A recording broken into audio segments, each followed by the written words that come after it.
on the iconic red carpet symbolized India's growing influence in international fashion and entertainment, sparking massive buzz across media and fan communities. And the Mahakumbh festival went viral for months. The spiritual gathering drew millions, but it also became a pop culture phenomenon. Social media was flooded with images, memes, and celebrity appearances blending tradition with modern virality. Lara Raj's global breakthrough. Indian-American singer Lara Raj, part of the pop group Katsai, gained international fame with hits like Gabriella. Success spotlighted South Asian representation in global music. And who can forget Dhurandar's box office frenzy? Ranveer Singh's Dhurandhar crossed 1,000 crore rupees, cementing itself as one of the year's biggest blockbusters. Dance trends and dialogues from the film went viral nationwide. On to some quirky meme trends, from the Nano Banana Challenge to Prashant Croissant meme. 2025 proved India's love for humor and absurdity online. These trends became part of everyday banter.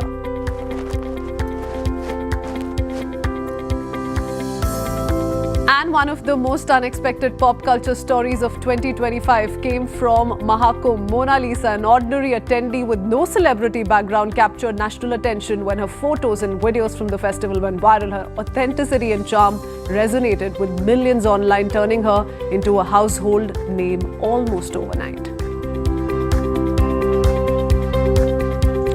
And rise of AI-generated pop culture. AI-created videos, memes, and even songs blurred lines between tech and creativity. Fans debated authenticity, but AI firmly entered the mainstream cultural conversation.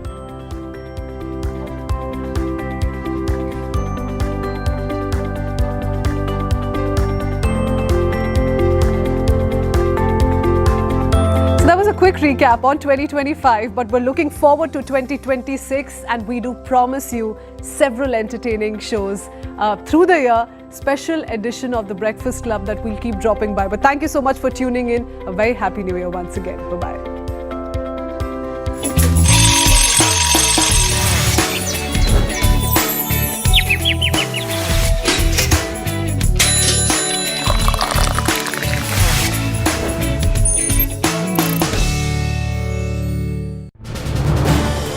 This is News 18 Network.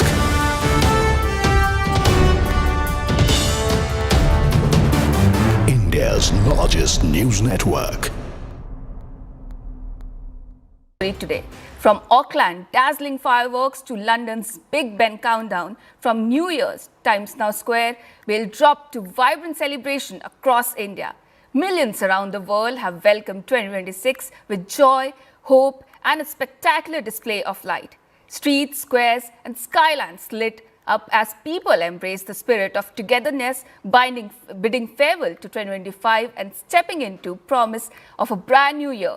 Here's to fresh beginnings, brighter days, and the world united in celebrations. Take a look at this ground report filed by Ishan Wani from Gulmarg. It looks like Kashmir is going to end the new year with winter chill and lot of snow. The western disturbances have started to hit Kashmir, and we are in Gulmarg right now. It has started to snow, though brisk, but is expected to gain intensity, and you will see the intensity of tourists on the ground has also increased with time and the visuals of snowfall. A lot of people across India are coming to hill stations.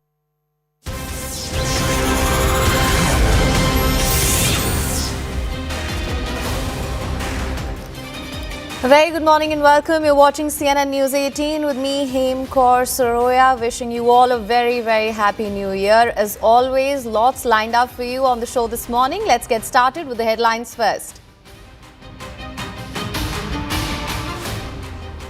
Celebrations across the world as people welcome 2026 with grand celebrations and fireworks. 9 dead, over 150 hospitalised as the Indore water contamination crisis deepens. Chief Minister heads to Indore to meet the victims' kin. Faisal Karim Masud releases another video from the UAE, reiterates his claim, dismissing Bangladesh's claims of him being in India. Amid massive anger over Anjel Chakma's brutal killing, Congress leader Gaurav Gogoi demands stringent punishment for racial slurs against people from the northeast, demands amendment to BNS. Union Minister, Education Minister Dharmendra Pradhan calls the DEEPAM row politically motivated, says Lord Shiva himself will ensure DEEPAM is lit atop the hill. Russia releases footage of a downed drone claiming it had been launched by Ukraine towards Russian President Vladimir Putin's residence.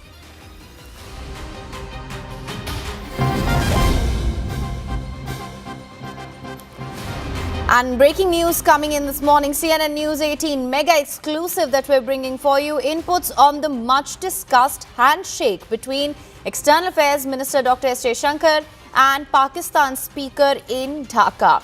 Now, Pakistan National Assembly Speaker Ayaz Sadiq says that the interaction took place inside the Bangladesh Parliament's waiting area, and this was due to last-minute seating arrangements, were given to understand. According to Sadiq, the Pakistani delegation, along with Pakistan's High Commissioner to Bangladesh, was seated on the last sofa near the entrance.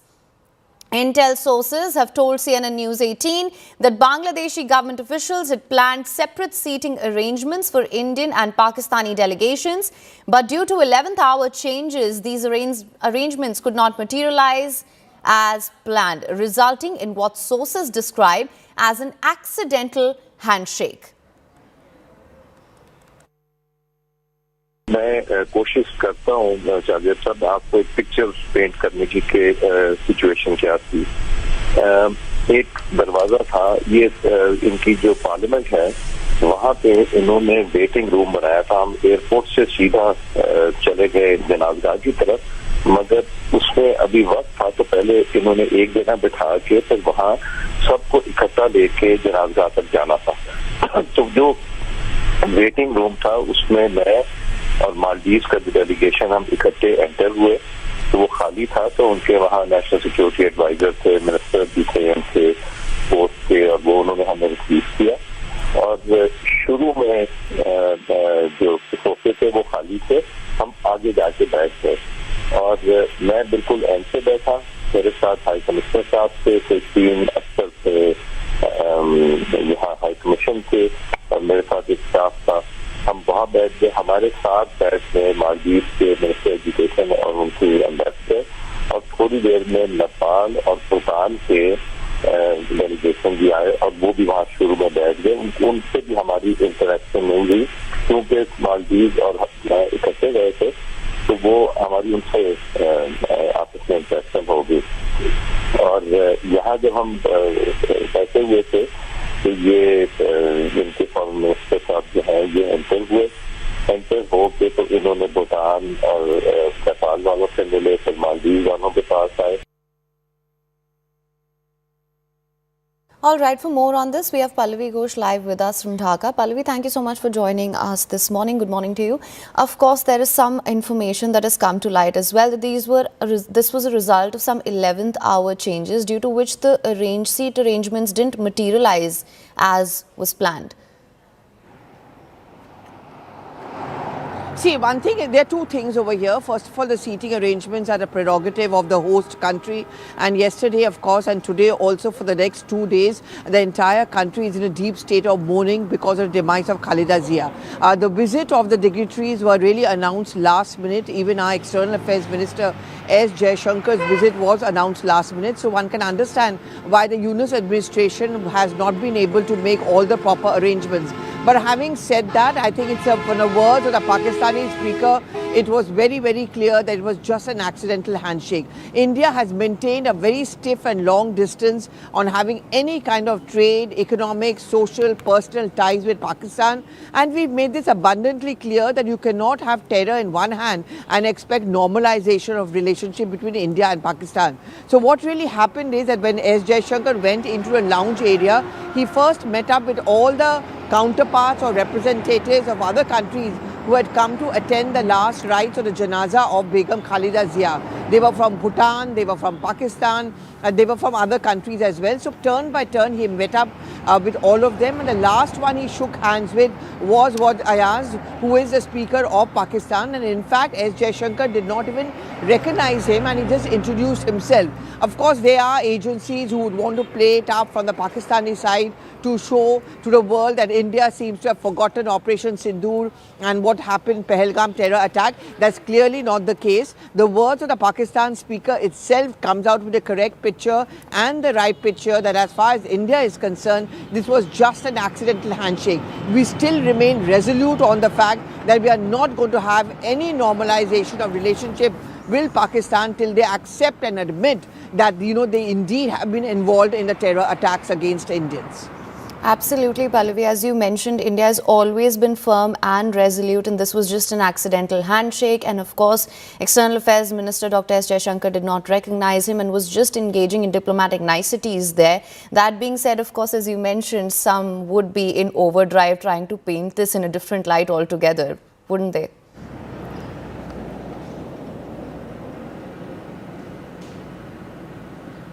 That's right. I mean, the Indus Water Treaty abrogation, revocation, no trade ties, no trains, no cultural ties between the two countries, despite the fact that many of the actors and culture of Pakistan depends on India as a big booming market. We have been very, very clear, whether it is in terms of our dossiers, whenever the Prime Minister or S. Jaishankar travel abroad, whether it's to America, European countries, we've all got tremendous amount of support on the fact that yes, there have been atrocities committed against India, and Pakistan also has to take the responsibility. In fact, we have also taken that entire issue up to the World Bank, to international financial agencies, that the money or aid that you give to Pakistan is not used for the development of the people of the country. It is used to fund the terror activities against India. In such a situation, you can very well understand why India would never ever want to have any kind of a truck with any of the Pakistani authorities. And this is exactly what happened. In the waiting lounge, it was order by order. Nepal, Maldives, all those represent Bhutan. They were sitting there. S. Jaishankar, as a matter of courtesy, went up to each one of them, and in his own style, he introduced himself as the External Affairs Minister of India. The last one to be seated in the seating area was, of course, the representative from Pakistan. That's where he walked up. He, of course, did not even recognize him. He introduced himself as S. Jaishankar, and therefore this is fit case of being called an accidental handshake. And only we are not saying it. This is something which has been admitted by the Pakistani speakers as well. And Pakistan would like to tom-tom and flaunt the fact that India seems to have forgotten. We haven't, we won't. And therefore this is definitely a clear-cut case of a handshake which we never intended to happen. Absolutely, and Pallavi, of course, given what you're saying as well and what we have seen transpire in the past few months in light of all that has happened between the two nations, it's almost sort of comical that they would really not let go and really try to milk this moment when there has been enough evidence that India does not wish to engage with them. I think the Operation Sindoor has been in many ways a turning point. I mean, Pakistan tried to create a picture as, the Operation Sindoor perhaps was not all that successful, that Indian side also faced a lot of fatalities. Manoj Gupta himself has been giving out all these details. In fact, his entire story and the sequence of events put out on the so-called accidental handshake has also been put out by my colleague Manoj Gupta. And Manoj Gupta has been giving us consistent details to show that how inflicting casualty on the Pakistani side was because of Operation Sindoor. This has, of course, left Pakistan shamefaced, not just back home in country. We also have to understand that inside Pakistan, there is no question of a political stability. There is no democracy over there. So the leadership over there also has to face a lot of embarrassment. At the end of the day, the people of the country will be asking their leaders that what the hell are you doing? You don't even give us money for our development. Second, whenever you try and attack India, you face a very strong rebuttal from them. Absolutely, Pallavi. Now, just to expand on that a little more, why do you think it is so important for them to take this one accidental handshake and really try to milk this narrative as well? For more on this, Pallavi, do stay on with me, please. We are also now being joined by Major General A.K. Sivaj, defense expert. Good morning, sir. Thank you so much for joining me on the broadcast here. We're talking about this accidental handshake. Intel sources have told us exactly what transpired here. Of course, though, many from Pakistan would really try to milk this moment, wouldn't they? Absolutely, correct. See, as far as, our external affairs was gone to basically to Bangladesh to attend BNP leader who has now expired, Sheikh Hadi. So he has met number of delegates in the waiting room of the Parliament House.